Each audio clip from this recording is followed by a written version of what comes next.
बताएंगे पेट में बच्चे की धड़कन कैसे सुनते हैं, फीटल हार्ट कैसे सुनते हैं, कितनी फीटल हार्ट होनी चाहिए। ये फुल टर्म प्रेगनेंसी है, 9 मंथ डिलीवरी है, लेबर पेन में है। अभी बच्चे की धड़कन सुन रहे हैं, कैसे आ रही है, कितनी आ रही है।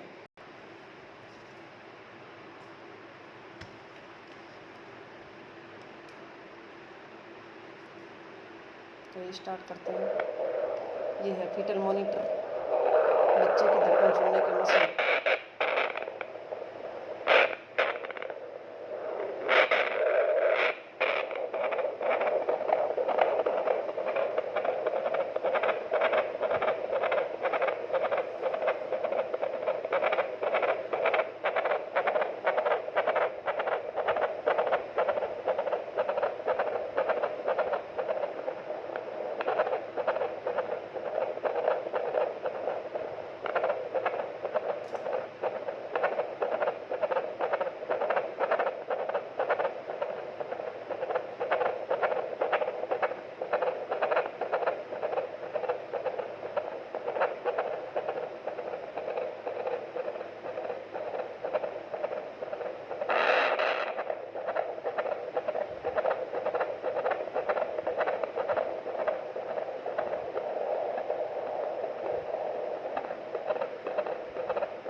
बच्चे की धड़कन नॉर्मल है। नॉर्मल बच्चे की धड़कन फीटल हार्ट साउंड 110 से लेके 160 तक होनी चाहिए।